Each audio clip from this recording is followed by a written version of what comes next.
আজি 20 জুন। আজি কলাগুৰু বিষ্ণুপ্ৰসাদ ৰাভা দিৱস। সমগ্ৰ ৰাজ্যৰ লগতে বৰপেটাত কলাগুৰু বিষ্ণুপ্ৰসাদ ৰাভা দিৱস উদযাপন। কলাগুৰু আৰ্টিষ্ট ফাউণ্ডেশ্যনৰ উদ্যোগত সৈনিক শিল্পী কলাগুৰু বিষ্ণুপ্ৰসাদ ৰাভাৰ দিৱস পালন।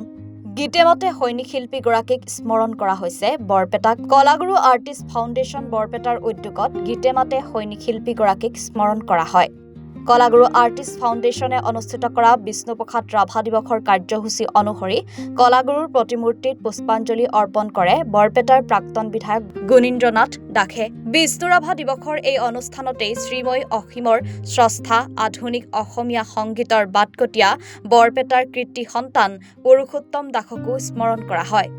বৰপেটাৰ কৃতি শিক্ষক বিবেকানন্দ ৰায়চৌধুৰীয়ে পুৰুষোত্তম দাসৰ প্ৰতিচ্ছবি পুষ্পাঞ্জলি অৰ্পণ কৰে।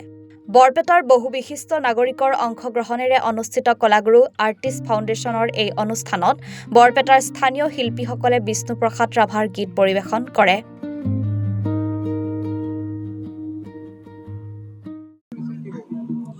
কলাগুৰু ফাউণ্ডেশ্যন এইটো আছিল জুবিন গাৰ্গৰ এটা স্বপ্নৰ অনুষ্ঠান, যি অনুষ্ঠানৰ যোগেদি তেওঁ বিশেষকৈ নতুন পুৰুষক, নতুন প্ৰজন্মক আগবঢ়াই লৈ বিষ্ণু ৰাভা, জ্যোতিপ্ৰসাদ, ভূপেন হাজৰিকাৰ আদৰ্শৰ লগতে জুবিনৰ নিজস্ব যিখিনি দৃষ্টিদৰ্শৰ আদৰ্শ আছিল সেইখিনি যাতে কাৰ্যকৰী কৰিব পাৰে সেইকাৰণে এটা বাহিনী তৈয়াৰ কৰিছিল।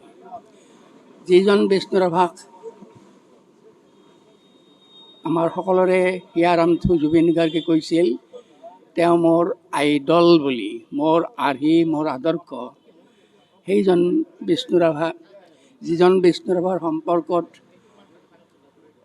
ইণ্টাৰনেশ্যনেল খ্যাতিসম্পন্ন, আন্তৰ্জাতিক খ্যাতিসম্পন্ন পণ্ডিত সুনীতি কুমাৰ চেটাৰ্জীয়ে কৈছিল ইনচান এ কামিল বুলি, পূৰ্ণ মানৱ বুলি, ইত্যাদি ইত্যাদি। গতিকে সেইজন বিষ্ণু ৰাভাই লগতে ভূপেন হাজৰিকা, জ্যোতিপ্ৰসাদটো আছে, শংকৰ মাধৱৰ কথা ক'ব নালাগে। এইবিলাক হৈছে আমাৰ জাতীয় জীৱনৰ সাধনাৰ ধন। বিভিন্ন দিশত, বিভিন্ন দিশ সঞ্চাৰি তেওঁলোকৰ ব্যক্তিত্ব, তেওঁলোকৰ কৃতিত্ব। গতিকে কি সাহিত্য, কি সংগীত, কি সংস্কৃতি, কি সমাজ জীৱন, কি ৰাজনৈতিক জীৱন, অৰ্থনৈতিক চব দিশ সামৰি, গতিকে সামগ্ৰিকভাৱে জাতিটোক বিভিন্ন দিশেদি আগবঢ়াই নিয়াৰ কাৰণে পুৰুষোত্তম দাসে কৈছিল whatever he touches becomes music. পুৰুষোত্তম দাসে যিয়েই স্পৰ্শ কৰে সেই সংগীত হৈ পৰে। তেওঁ ফুলৰ জিঞ্জিৰি নিজেই পিন্ধা নাছিল। জ্যোতিপ্ৰসাদে, বিষ্ণু ৰাভাই, পুৰুষোত্তম দাসে, জুবিন গাৰ্গে সুৰৰ জিঞ্জিৰি নিজেই পিন্ধা নাছিল।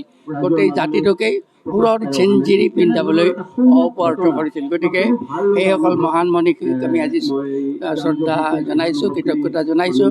আৰু পুৰুষোত্তম দাস বৰপেটাৰ সুসন্তান আৰু বিষ্ণুপ্ৰসাদ ৰাভা এই একে সময়তে তেওঁলোকে আজি মৃত্যুবৰণ কৰিছিল 20 জুনত। এইটো তাৎপৰ্য আজি তেওঁলোকৰ গৌৰৱমণ্ডিত স্মৃতিত মই পুনৰ শ্ৰদ্ধা তৰ্পণ কৰিছোঁ। বৰপেটাৰ পৰা কাৰ্তিক ওজাৰ ৰিপৰ্ট, এনি ভাৰত 24।